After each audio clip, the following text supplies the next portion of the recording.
Away to the right again, we've got the tour office building. It's got a low-lying glass face building in front. They go together to make Kent House, the headquarters and Riverside studios of London Weekend Television. Morning chat shows, evening news reports are broadcast live from the buildings on your right. To our left in front of the boat there's a white ship with a yellow funnel. The Wellington used to be part of the New Zealand Navy. Today it's a floating livery hall that is a drinking club for retired sea captains. At the back of the ship there's a stone archway that is called Temple Arch. It divides the City of London and the City of Westminster. The area ahead of us, as I say, the City of London, this is known as the Inner, Outer and Middle Temple, and all these buildings here are dedicated to the legal profession of London. So we have the High Court in Fleet Street. On the right there's a red brick building, a glass canopy and a tower, Stamford Wharf. This building used to be a cold storage meat warehouse, converted into luxury flats. The glass canopy is the Oxo Tower restaurant. That's one of the top 10 restaurants in London. Look at the windows in the tower, OXO, where they make the little gravy, the famous stock cube Oxo. Nice picture of St Paul's on the left, in front of the boat on the left-hand side.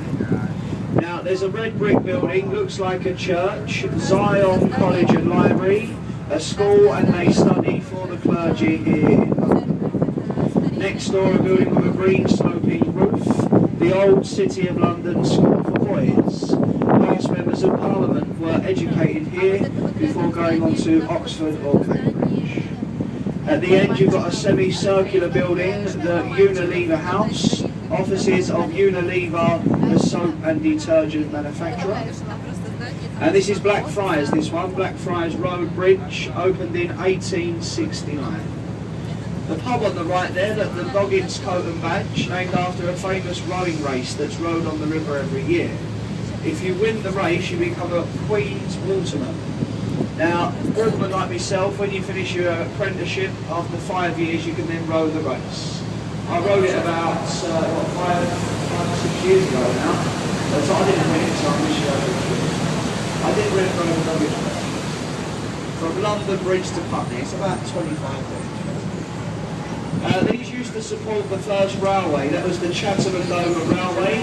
The top half was unsafe. They built this bridge alongside the tracks on the trains and then realised if they pulled them out, it would undermine the foundations of the other bridges.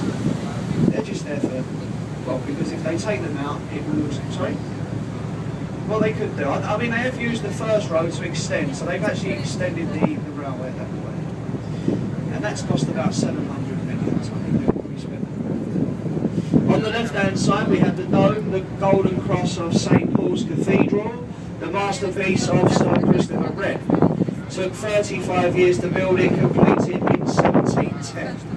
Above the dome, you've got a viewing area. You're able to take excellent views of London from the top. I think just as good as the London Eye. The only problem, there's no lift to get you up there.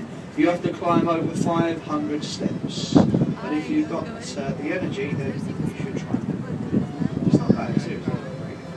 This is the Millennium Bridge, or better known as the Wibbly Wobbly Bridge, opened on a Saturday morning by the Queen, closed the same afternoon by the police for being unsafe. Thousands of people walked over the bridge and it was moving. It was going about 1 foot in either direction. So they shut the bridge, they've re-strengthened it, and they've renamed it the Wibbly Wobbly Bridge. On the right we've got the Globe Theatre of Shakespeare, the only building in London to be allowed a thatched roof since the Great Fire of London. In the summertime, from May to the end of September, visit the building for much of the day. Plays are performed in the traditional way, there's no microphones or stage lighting. It's all done as it would have been done years ago. Next door is the International Shakespeare Centre. That is a lovely restaurant and exhibition. It's the rush hour here in London. Have a look on this bridge. You don't see any people, you don't see many cars. This is due to the bad planning of the approach roads. The main approach roads are hidden so well in the back streets of London, nobody can even find it to use it. And they do say if you find yourself on this bridge at any time in the day, you are probably lost. So try and avoid it at all. To the right, nice old pub, the Anchor at Bankside. It's over 300 years old, mentioned in the diary of Dr. Johnson and Samuel Pepys. A lovely old pub, the Anchor. Cannon Street Railway is the bridge of the station in the city on the left-hand side. Now, as we go underneath the Cannon Street Railway, we go ahead of us on the right, and we can see a pirate ship in the bottom right. This is the replica of the Drake was the first man to sail around the world. He did so. It took him 3 years with a crew of 80 men. The ship you can see there, it's not a boat, that is a real ship. It's been around the world, and it's open today in the museum. And it really is very nice on there, especially for the children. I took my children on there, they really enjoyed it. It's very good for the kids. Stay to the right, Southwark Cathedral coming into view on the right hand side, just behind the trees here, Southwark Cathedral. And this is London Bridge. Now there's been 5 London bridges since the Roman times. The very first one was built by the Romans. The previous bridge, quite famous, it started to sink. It was sold to an American, Mr. McCulloch, for £1 million. And that bridge is in Arizona. It's in America, Lake Havasu. Has anyone seen that in America? You've seen it, ladies? Very good. A lot of people think I'll tell you a long story, but it's very good. Now, as we get through the bridge, take a look to your left quickly. Between the buildings, you'll see a white column with a golden ball on the top. The monument of the Great Fire of London. Designed to be a candle, they said it was a candle to start the fire in the Royal Bakery in Pudding Lane. Up to the right hand side, the Shard of Glass, Europe's tallest building. Now it's just under 1,100 feet with a hotel, offices, apartments at the top. Now the apartments up the very top of that building, they are valued at £48 million each. So it is quite expensive.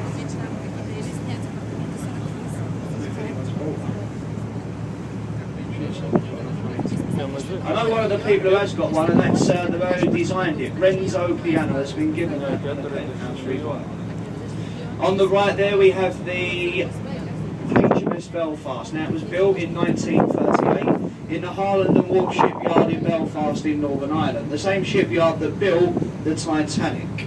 Now this one obviously done a little better, saw action during the Second World War, the flagship of the United Nations on D-Day. Once again, this is very interesting. I've been on it a few times, and it's if you like the naval history, the old wartime history, it is a really nice little day out. Over the last couple of hours, they put the mooring buoys out on the ship here. You see the orange buoys. We'll have a ship coming up the river on this afternoon tide. So the tide will start flooding. The tide will rise for 5 hours. So probably at about midnight tonight, you'll have a ship coming up the river on the tide, and that will moor on the Belfast. Maybe a warship or even a cruise liner. We get cruise liners coming up to London, they moor here on the Belfast. City Hall is on the right, and ahead of us Tower Bridge, the gateway to London. It was opened in 1894 and designed by Sir John Wolfe Barry. The famous thing about the bridge is the centre road. Now it parts in the middle, lifting like a double-sided drawbridge. That allows big ships into this part of the river. Now it used to be a much busier place, and the bridge opened on average 30 times a day. You used to walk a tower and cross the catwalks at the top. The top half of the bridge is an exhibition.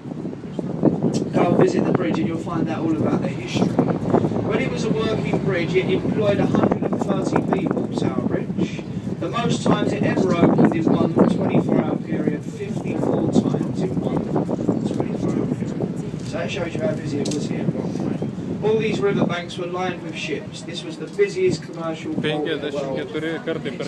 Ahead of us, Tower of London, the oldest part is in the middle with the 4 roofs. The Norman Keep, or White Tower, maybe in the reign of William the Conqueror during 1078. Served London as a royal palace, a prison, a mint, an observatory, most famously known as a place of imprisonment, torture and execution. They hadn't invented